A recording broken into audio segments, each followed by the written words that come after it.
ile shem angifuni ukuqamba amanga. Ya, ya kungcono-ke. Nawu ubuzosho njalo sisipesiyoni.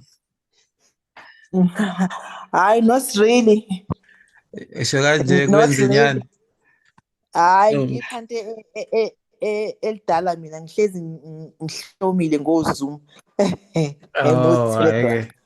Ya, Oh, ziyasha. besacela ukubuza Siphelele. All right, bhetwana. Kwakuza ukuthi iyona yiphi i-app esebenzayo uMetaTrader bani ukuyi-download-a Eh, eh, okay. Ngicabanga nje emva kwale session uzobe usu-right. Ake uhlale nje Oh, okay, nathi ngiyabonga. ulandele yonke into ya. Uzobe usu-right emva kwesession le. Alright, hayi ngiyabonga. All right, bhetwana.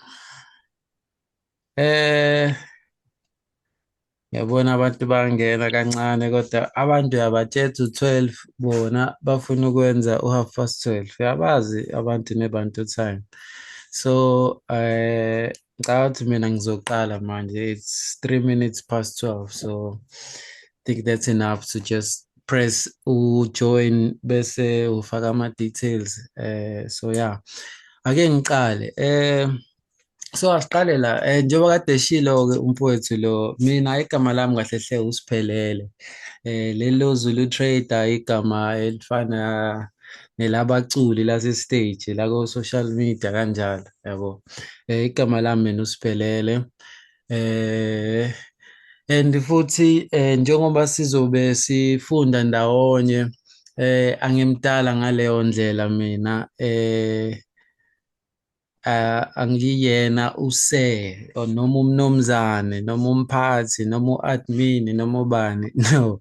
Mawuthe nje Siphelele usuke ukhuluma nami mangabe ngilingana nengane yakho ngingane yakho, mangangubhuti wakho ngubhuti wakho ngubafu kanjalo nje, asibizaneni nje singabe sesiyenza lento ibe formal kakhulu.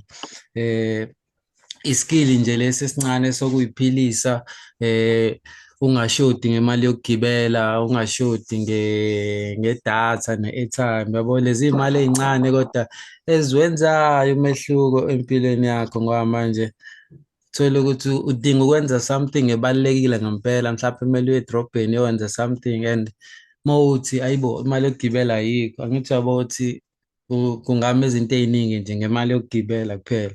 So mina ngizozama la ukukufundisa iskill sokuthini udlule kuleso stage empilweni, ukwazi nje ukucover up lezi zinto lezi ey'balulekile, ungashodi ngazo ukuze nomqondo wakho ukhululeke, usabalale, ukwazi ukucabanga ezinye izinto engase zikuyise phambili empilweni. So yini-ke le esizobe siyenza? Into engizoyenza bakwethu, ngoba abantu bajwayele ukuthi ama-mic abo bawavule bese bangawavali bese sigcine siphazamiseka. So ngizowavala ama-mic enu nonke, bese ngiyaqhubeka kuzothi mangabe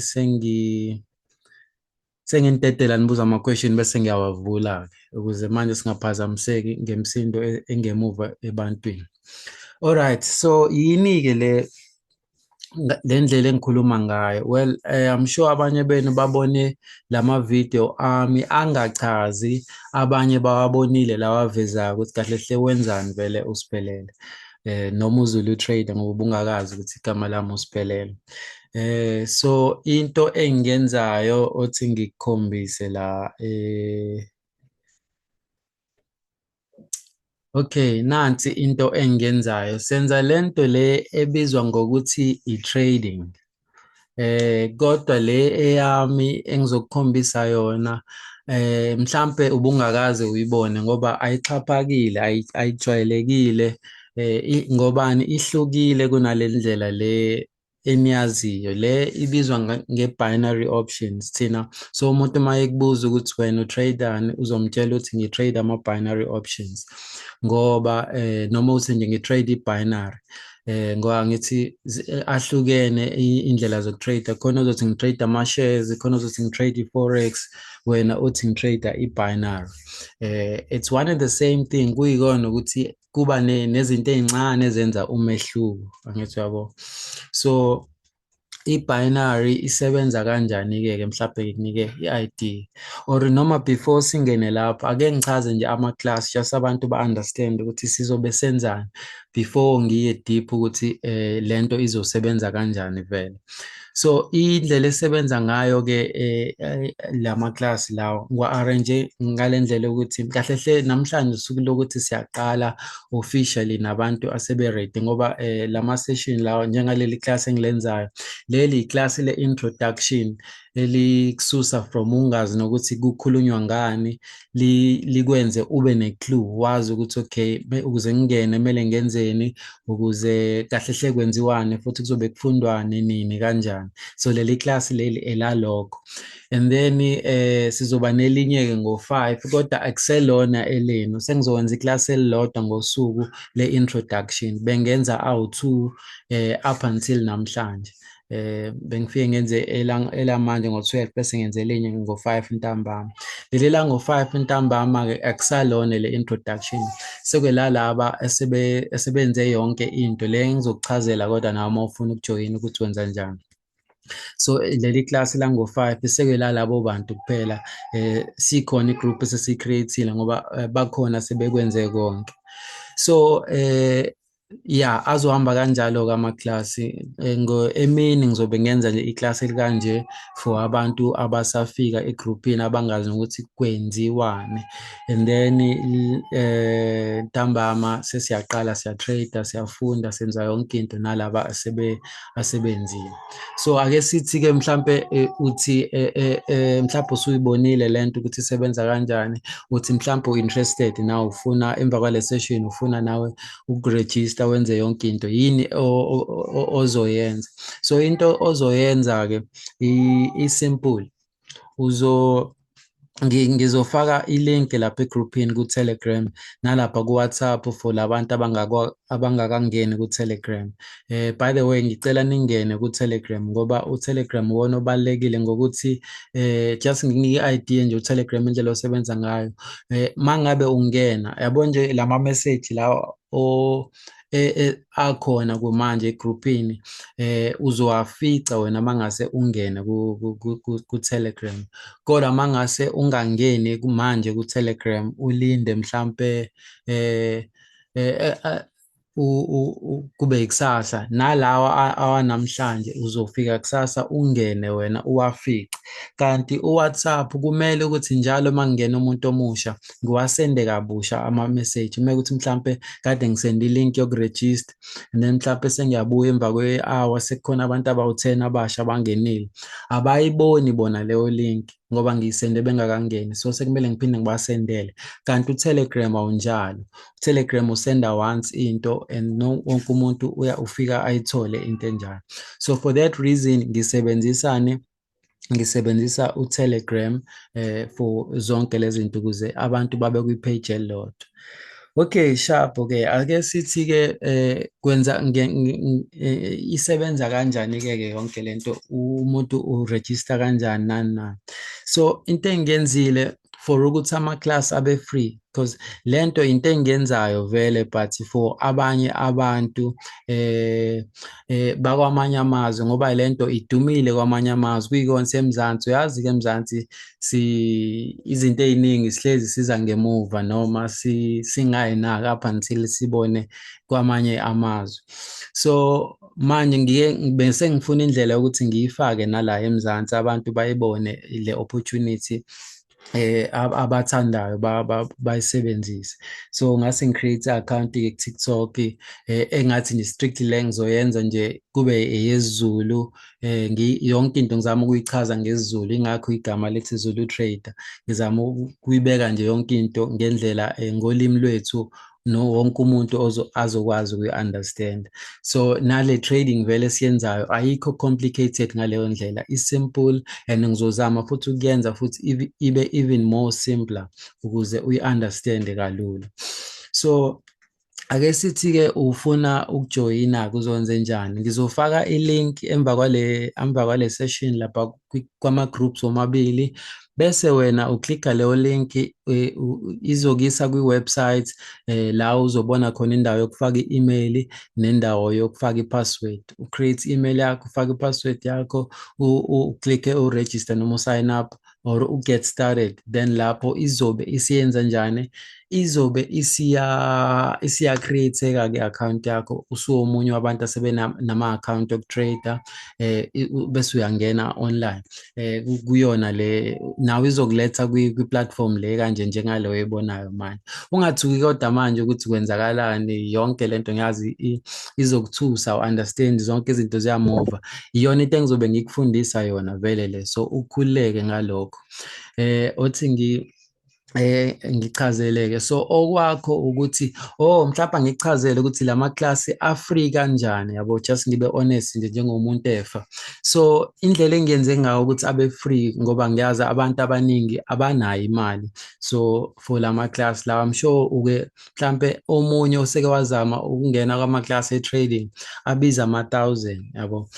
Kodwa mina ngifune indlela yokuyenza lento ibe free for umuntu wasekhaya. Ngabe sengikhuluma ne-broker, yabo le broker, i-broker kahle hle inkampani la uzo-create khona account yakho ukwazi ukuthatha khona ama-trades siqhubeke straight ndawonye. So le company ibizwa ngo-IQ Option, iyona esizobe siyisebenzisa ukwenzani ukutrade. Le company iyona esengikhulume nayo ngathi okay, vele wena as inkampani yabantu abatradeayo ukhula ngokuthi wandise abantu abatradeayo. So mina bakhona abantu ngizokulethela abantu and then wena ungiphe into encane for lokho, and then mina ngikwazi ukuthi ngiqhubeke ngibafundise inyanga yonke. Yathi broker ayikho inkinga, silethela abantu and then sobuka-ke bazo-assessa ukuthi niya-trade ngempela, niya-deposit-a, niya-withdraw, nenza yonke into khombisa ukuthi hhayi abantu bangempela akusiwo ama-robots nani nani. Bese mebebona ukuthi okay ngenza yonke into kahle, bese benza njani? Bese bangipha-ke lokho abangipha kona. So ngaleyo ndlela wena uzobe usufana nomuntu ongikhokhelile even though ngikhokhelwe i-broker. So isimple-ke into isho kanjalo. So wena wenze njani-ke? Okwakho ukuthi udeposite la, udeposite, uzo-create account bese uklikha la udeposit. Ngizokukhombisa ukuthi wenza kanjani. Kulo 30 seconds omncane ake ngikuthi nje brief kancane. Right now ngikwi-trade njengoba ubona isikhathi sithi sehla la 25 seconds, sekusele lo 25 seconds iphele le trade. Kade ngithathile just before kuqale i-session and siyaphela manje, kuzosala about 10 seconds iphele. Le trade ngiyithathe la, ngibuka imakethe ngiyabona ukuthi okay iyanyuka iyaphezulu, so ngayithatha la ngathi mina in the next 5 minutes imakethe izobe isingaphezulu kwala ekade ikhona. Buka ibalance, angithi yabo from 45 isiye ku-50 ngoba bikade ilapha ko-47 vele. So manje seku-edeke lo 2,000 kuleya balance kade ikhona and manje sengino-50 instead of leya 45 ngoba sekubuye lo 2.3 oyi-profit nalo 2.8 ekade ngingene ngawo. So isebenza kanjalo but ngisazoyichaza kahle, ngifuna nje ukukhombisa le example le live phambi kwakho kanje. So wena wenze njani-ke ukuze siqale? Uzoklikha la u-deposit and ukhohle indaba yo-50,000 lapha bangakuthusi. I-minimum yokuqala ubani? U-18. So wena mawufande nganoma imalini, iphakethe le ndoda-ke alaziwa alikalo, uwena ozaziyo ukuthi ume kanjani. I-minimum kodwa ithi 18, okusho ukuthi uma ngabe mhlawumbe let's say usebenzisa u-F_N_B uzo-selecta lapho u-F_N_B wakho, ufike la ku-amount, mayikhona la uyayi-selecta nje kanje mhlawumbe u-900 noma mhlawumbe ufuna wena uno-180 kuphela ubhale laphana 180. eh i-minimum vele wona 180, then usungafaka noma iyiphi-ke mhlawumbe u-200 mhlawumbe u-250 kukuwena noma iyiphi amount meku-180 nje kusuke sekulungile, noma seku-more than 180 suke ku-right, bese uya la ngezansi nakwifoni izovela kanje, kodwa mina right now ngikwi-computer i-laptop, but nakwifoni izovela kanje, bese uza la ngezansi or kuzoqale kuvele ama-currency la phezulu, uselect noma yiphi i-currency oyithandayo. Khona amadola, khona amarandi, khona ama-pound, khona ama-euro.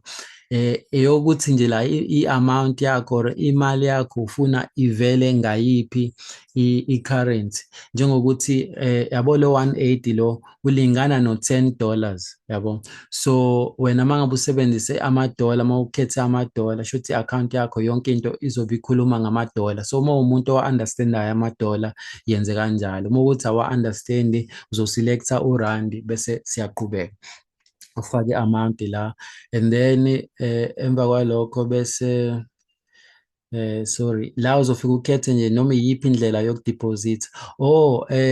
Kwabantu ba-Capitec, u-Capitec I think uzobona lapha efonini usa-unavailable for some reason, angazi why. Uwona I think no-Tymebank awukho, but wonke vele amabhenki nama-bank account uba nekhadi ekugcineni lelo lifaka kwi-ATM. Lelo khadi mekuthi ibhenki yakho ayikho la, noma futhi mewukuthi wena awukaze uyenze indlela lento ekuthiwa i-online banking, awukaze ukhokhe online, awukaze wenze lokho, then okwakho ukuthi usebenzise ikhadi lakho uqobo. And then uzokwenza kanjani lapho? Uzoselecta nje ikhadi, uzobheka ikhadi lakho ukuthi luhlobo luni, mhlawumbe li-Mastercard or li-Visa, uklikhe lapho la kuhlobo lekhadi lakho. Uma ukuthi unayo online banking uzoselecta lapho ibhenki lakho noma iliphi, kuzokwenzeka ngale ndlela ejwayelekile ukwenza ngayo. Mangabe uqeda kwenza i-payment kuzongena i-SMS lapha efonini yakho ethi i-OTP, ufake leyo namba kanjalo verify, bese iyenzeka-ke i-payment kanjalo, bese kuyavela-ke la kwi-account yakho ukuthi usuno-180 noma leyo amount oyifakile. So nayo into ebalulekile engifuna uyenze, asithi mhlawumbe uzofaka u-180, nakho uzofaka la uthi 180, bese ufika la ku-promo code, yabo le password ongene ngayo kule webinar, i-passcode, uzowenza same thing nalapho, uzobhala ukuthi Zulu Trader la kwi-promotion, kwi-promo code uzofaka nje le oyifakile uZulu Trade, bese uklikha u-apply. Mangabe mangabe i-account yakho uyi-create kahle ngendlela ngelink yami, mangabe upressa u-apply uzobona uZulu Trader uvela la phezulu une-circle e-green ekhombisa ukuthi u-applyekile ngesikhathi usupressa u-apply. Mangabe ukuthi upressa u-apply kwathiwa unavailable noma yangavela into e-green around uZulu Trade, then ayenzekanga kahle, so ungadeposit-ke lapho, uqale phansi uzama uku-create i-account entsha, and futhi usuzosebenzisa enye i-email ngoba uzobe usuyisebenzisile le ndala. So iphathi ebalulekile leyo ukuthi uzobona ngokuthi uZulu Trader mangabe uklikha u-apply uphenduka uba green, okukhombisa ukuthi uyenzile kahle i-account yakho. And then after lapho usufaka nje ama-details akho ekhadi lawo, ile number ende phambi kwekhadi lakho, ile nyanga expire ngayo ikhadi lakho, nonyaka, igama lakho, and then turn around ikhadi lakho kuney'namba eziwu-3 ngemuva, ubhale lezo y'namba la, bese uthi deposit 180 or leyo amount leyo ozobe uyifakile, then izobe isiyavela-ke la. Kodwa wena mangabe uqala uloga in, okay, sengingaphuma-ke la, mangabe uqala uloga in, izokuqala la kwilento le ebizwa nge-practice account. Othi ngikubuyele la, so kuzovela u-practice account. Uma uqala u-practice account uzovela $10,000, yabo. Kahle hle le imali yani, njengoba lisho igama lethi practice account, imali le yokuthini, yokuthi wena ube upractice ngayo, uthathe ama-trade awokupractice nje kuphela, wenze nanoma yini ofuna ukuyenza, kodwa lawo ma-trade wazi ukuthi angeke ayi-affect i-account yakho, So mangabe kuwukuthi ufake mhlawumbe u-R500 ungeza la uzothatha u-R500 wakho uzovela lapha kwi-real account. La ku-practice account kuzovela le ngisho le esuke ifakiwe by default, and futhi mase kwenzekile usuyi-trader uyakwazi ukuyi-editha le balance ngoba vele i-balance yokwenza njani yoku-practice ungayi-editha la uthi ufuna ibe malini. Angithi yabo la mhlawumbe uthi ngithi ayibe yi-1,000 uzobona la bese ngithi apply, uzobona izoshintsha ngekusaba u-$10 sekuzoba yi-1,000. Angithi yabo sekuyi-1,000 ngobani? Ngoba le eyokwenzana eyoku-practice. So kusho ukuthi i-trade la noma ngathatha i-trade ngalo lonke leli 1,000 mangase ngenze nje example ngithi 1,000 ngithathe i-trade manje. Makwenzeka ngiyiluza le trade ayikho inkinga ngobani kule account ngiya-practice ngizobe asithi ngiyayiluza ngempela le trade ngizobuyela la ngi-edithe la kwi-amount bese ngifaka ukuthi ayiphinde mhlawumbe ngifakele elinye 1,000 yabo noma leyo amount engifuna ukuthi iyifake. So le account uzoyisebenzisa ngesikhathi mina nawe siqeda amaklasi masuthola ithuba uze kuyi-practice account yakho uzopractice lento engizobe ngikufundise yona ngalelo suku. Angithi amaklasi ethu aqala from umhla ka-10 April azoze afike mhla ka-10 May. So zonke iy'nsuku sobe sifunda something entsha. So wena okwakho ukuthi uze-ke njalo ngesikhathi siqeda practice or mawuthola isikhathi sometime later uzopractice leyo nto ngoba iyona ndlela ozofunda ngayo le uzofunda ube wenza. Angeke uthi nje uzofunda inyanga yonke kuyima uqala ngeke uyibambe le nto le into efana nokudrive awukwazi ukuyifunda encwadini uthi hayi sengiyakwazi ukudrive sengikwazi wonke ama-rules. Kumele ufunde kodwa uphakathi esiteringini yabo wenza amaphutha kodwa uphakathi esiteringini. So it's the same thing nala ufunda ube wenza. Bese-ke ake nginichazele lwazi lo-trader ekade nowufake lapha i-promo code ngesikhathi nidepositha ukuthi yenzani. I-benefit leyo yabantu abalethwe yimina kwile platform leyo i-broker engicreate-ele leyo promo code yathi abantu bakho-ke ungabanikeza le benefit. Isebenza kanjani leya benefit? So asithi ngifake asithi ufake u-1,800 angithi yabo ithi-ke mangabe u-apply-eke kahle i-promo code lethi Zulu Trade ithi i-trade yakho yokuqala ngqa i-protected up to the value of 1,800 okusho ukuthi i-trade yakho noma ungayiluza le trade yakho yokuqala ngqa isebenza lento kwi-trade yakho yokuqala ngqa mangabe usu-apply leya promo code ya Zulu Trade. Ithi mangabe uyisebenzisa le promo code wathatha i-trade yakho yokuqala noma ungayiluza ngoba ama-trade kuyenzeka uyiluze. Angithi let's say bengikade ngifake u-10,000 or angithi nje nali 1,000 indlela enormali yokutrader ukuthi ungatrade ngalo lonke 1,000 ngeke uthathe itrade yonke nge-1,000 lento engiyenzela awenzi kanje. Instead kwi-amount yakho let's say mhlambe une-1,000 uzol-break-a down mhlambe uthi ama-trades ami ngizowathatha ngo-R50. Angithi mhlambe wena vele i-goal yakho ukuthi wenze mhlambe u-200 ngosuku. So uma uthatha ama-trades ngo-R50 mhlambe uluze awu-2 uwine awu-5 uzothi mangabe usubala i-profit yalawa owawinile bese umayinaza ama-loss alawa owaluzile caca ukuthi uyahlangana lo 200 noma lo 250 ngosuku bese kube ukuthi usuyenzile kanjalo imali yakho yosuku. Akusho ukuthi i-trade ne-trade oyithathayo sho uzoluza yabo. Na i-trade le kade i-example la kade ikhombisa yona la kwi-demo account angithi yabo njengamanje ngithathe mina le trade ethini ethi imakethe iyaphezulu kodwa mawubuka imakethe isingezansi kwala ngene khona ingakho ubona la ukuthi kuthiwa -1,000 but ngisano 4 minutes. So if kwenzeka kulo 4 minutes iya ngaphezulu imakethe kwala ngene khona, then izoshintsha, uzobona izoba green, okusho ukuthi njengamanje angithi yabo, okusho ukuthi manje isawina-ke i-trade, but konke kuzoze kucace emva kwesikhathi ukuthi kwenzakalani. So i-binary isebenza kanjalo-ke, isebenza ngesikhathi. Wena uzoselecta la ukuthi i-trade yami ngifuna ibe isikhathi esingakanani. Angithi uyabo ukuthi kukhombise la nazi iy'khathi. Ungaselect 1 minute, 2 minutes, 3 minutes, up to 5 minutes ngala ka-left, ngala ka-right kuqala ku-15 minutes. So i-trade yakho ingaqala ku-15 minutes iye ko-30 minutes up to, buka mawufika lapha ezansi. Ungaselecta futhi u-end of the day, caca ukuthi i-trade yakho iyophela makuphela usuku, or u-trade of the week, or u-end of the week njalo kube ukuthi i-trade yakho izolasta isonto lonke, or end of the month up until iphele inyanga. But mina-ke indlela engi-trade ngayo, ama-trade ami asuka from 1 minute up to 5 minutes, awadluli ku-5 minutes. Ngobani?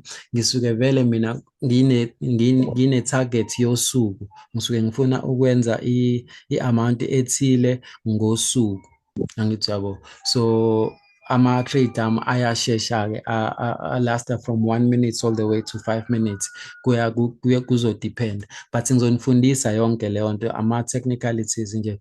Kodwa izinto ezingeke zikuthuse, izinto ezisimple lezi ozoyibamba nje kalula ngamaklasi akho, mhlawumbe iklasi lokuqala. Yabo nje kulabo esokuqala nabo namhlanje bazoyibamba lento kalula ukuthi bathathe i-trade yabo. Othi ngikukhombise-ke, mhlawumbe ungabuza ukuthi Siphe, wena uze usifundise nje, uyakwazi nokuyenza lento yakho? Angithi uyabo, le i-demo account la, ama-trade lawa engiwathatha ngesikhathi ngenza ama-example la, njengale kade siyithatha la i-example le.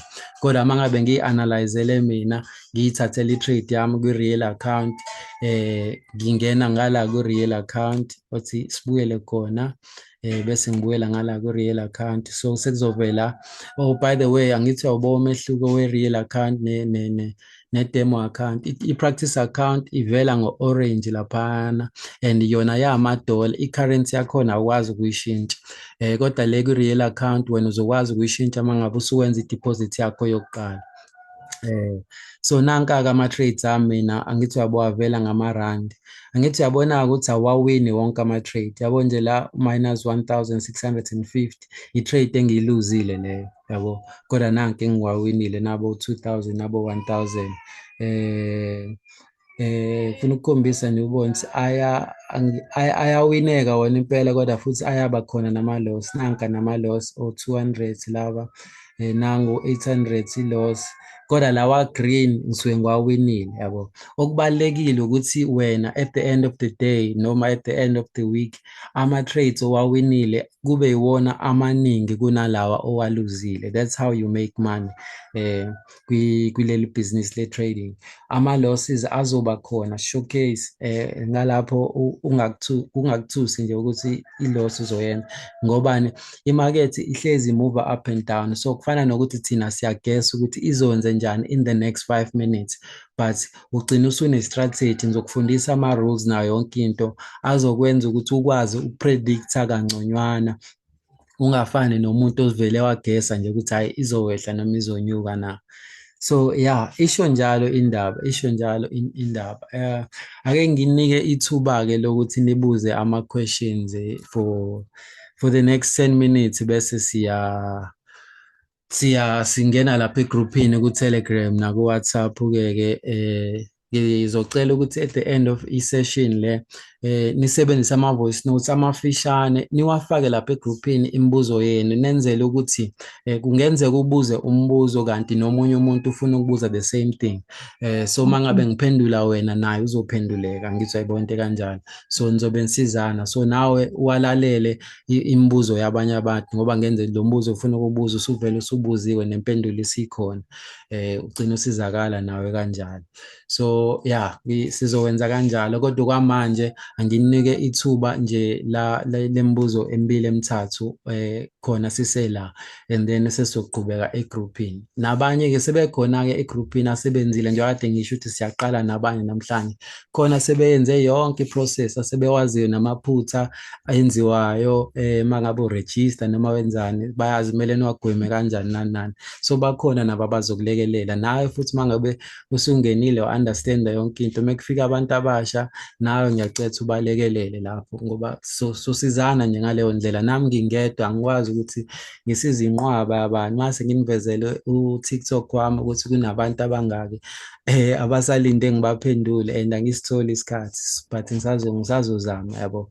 So anginidedele nibuze imibuzo nombane nje uzocofa lapho i-mic yakho ivuleke bese uyabuza umbuzo wakho ngikuphendule.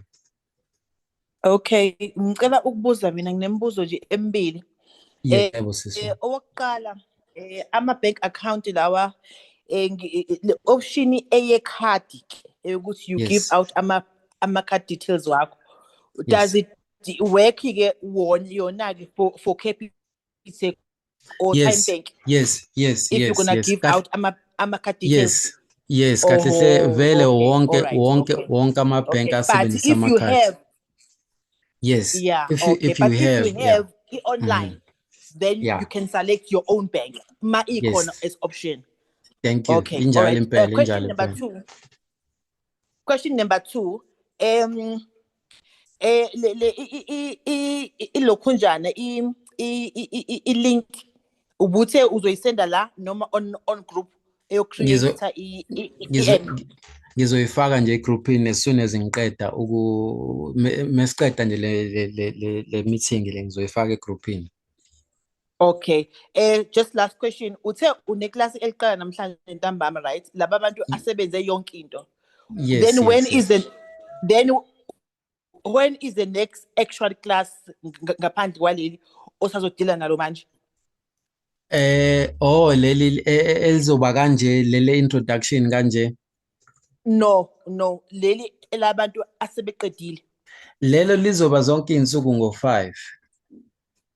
Okay, all right. Yeah. Okay. Ukuthi nathi once we've graduated la ka beginners sisingaqala siye on the next class noma uzosivulele yethu. Actually mangabe unawo kunamhlanje or kumanje lo 180 ayithatha isikhathi eside ukwenza lento le in just 5 minutes ungabe usuqedile ukwenza leyo nto ungikhombisa ukuthi usuqedile bese ngikufaka kuyona le group uqale kwakhona namhlanje so kukwena ukuthi uqala nini. Okay, ngiyabonga kakhulu. All right. Mekhona omunye onombuzo engavula i-mic abuze. Sure, bafugren. Ngiyaphila bhuti wami ngihamba kahle. Fine sanqini. Manje mfethu awusho uma ukuthi mina ngiba nemali ngomhla 15 njengoba iclass lami izobe selina 5 days iqalile. Emva lokho mina ngizobe ngingasele lapha. Yeah, uzobusele mwana make ngidlale ngawo. Into engizoyenza ngizocreate ama-group awu-2. Mhlampe leni uzoqala mhla ka-20 ngizobona but uma ungazama ukuphusha by Sunday kube ukuthi usu-ready or by Monday ekuseni usu-ready then ungakwazi ukukhava ngizokwazi ukunikhavisa kuleli from 10 April to 10 May. So I think mengibafe nje you guys have from today up to up to isonto angisho njalo or up to Monday by 5 Monday mekuthi kushawa 5 Monday usuyenzile yonke into kodwa ungithinte ngabo 4 ukuze ngikufake egroupini caca ukuthi usu-ready mangithinte ngo-5 ngqo ngoba ngo-5 ngqo ngisuke ngasabuki ma WhatsApp ma Telegram so sengenza iclass. Okay. All right, okay. Sure bafo. Bafo wami ngihamba kahle. Ngicela ukubuza. Yeah bafo ngilalela. Asikhona mfethu. Ngifuna ukubuza mfethu ukuthi ya mina sengiqedile le process of deposit yonke lento yakhona yabo. Manje ngifuna ukwazi ukuthi ama-pairs esizawale nto esizowa-trader unama-specific pairs esiwasebenzisayo. Yabona-ke Angithi yabona-ke iclass lanamhlanje lalokho impela ngizobe nina kahle hle nje bhuti wami ukhululeke ngizoniqala ka-A ngizothatha nje ngokuthi umuntu ongazi yabo wena usuwazi nokuthi i-contact kuthiwa ama-pairs nani nani. So mina ngizoqala nje ka-A ngithatha ngokuthi khona umuntu ongakaze a-trade enhlobo empilweni yakhe. So ngizoniqala nje ka-A kwayona i-platform zonke lezi zinto ey'gcwele la lamabhathini ney'namba khona abantu abangazi wena you sound like umuntu already osine-clue which is good kuzokusebenzela lokho but mina ngizoniqala nje ka-A bazohamba bahamba bagcine sebekwi-page lakho and then phinde siqhubeke kahle hle sonke. Okay, bafana, no stress. So sizongena uzosifaka kwi-group thizeni thina sesiqedile udeposit and stuff like that. Ya, kumele ngabe usungenile okwakho ukuthi ungisendele i-message eceleni lapha ku-Telegram uzoklikha nje noma iyiphi i-message yami lapha ku-Telegram uklikha isithombe lese uzolo-trade laphana lo omhlophe u-round laphana eceleni kwe-message yami klikhe lapho uzobe usuyakwazi ukungi-message eceleni ungisendele lesi sithombe esikhombisa ukuthi usuwenze yonke into or futhi ngizowavula ama-messages masiqeda le session ngizowavula ama-messages kwi-group uzobe usungakwazi ukusenda khona mawuthanda ungasenda nakhona bese ngiyaku-add-a mina egroupini. Alright, bafana, no stress. Ngiyabonga. Alright bhuti wami. Ayize mhlampe okugcina noma 2 more questions bese siyavala siqhubeke egroupini nemibuzo. Oh, bese cela ukubuza mina ukuthi uqala ukurejista kumele usunayo imali noma uyakwazi ukurejista ungakabi nayo imali Ngiyabonga. yokudiphozitha. Ngiyabonga ngombuzo wakho uyasiza kakhulu. Ngicela uma ungakabi nayo please ungaregister. Ilinki ayindawo ayibaleki izobe ikhona noma usunayo imali. So ngicela nje ulinde wena kuze kushaye lolu suku lolo uthi okay namhlanje isikhona shosho hayi ukuthi izongena namhlanje isikhona ukuthi ngingakwazi ucreate manje ngiyifande manje. Mangabe ungenayo please ungayicreate i-account. Oh, okokugcina bese cela ukubuza ukuthi the time usuphakathi la kwi-trading usukale mhlawumbe awuthi ukale u-5 minutes nakho mhlawumbe seku-3 minutes isiyehla ukwazi ukuyimisa u-draw imali yakho noma kumele kuze Okay. kuphele leso sikhathi osikalile. Ya, uyakwazi kodwa bathatha ngokuthi usushintshe umqondo ngoba usubona ukuthi usuzoluza. So into abayenzayo already leyo amount yakho usukuyifakile izobe ngeke usayithola yonke njengoba injalo unless i-trade yakho ikuyi-profit ngale ndlela ukuthi isikhathi esisele esemancane kakhulu amathuba okuthi isingabuyela emuva caca ukuthi uyayiluza njengokuthi mhlampe ubhaye la and isekusele 1 minute ilapha lapho kungakwazi ukuyinqamula kodwa kwawena ngeke ukwenze lokho ngoba uyabuka ukuthi seku-obvious ukuthi ngiyawina la so ngeke ngiphume.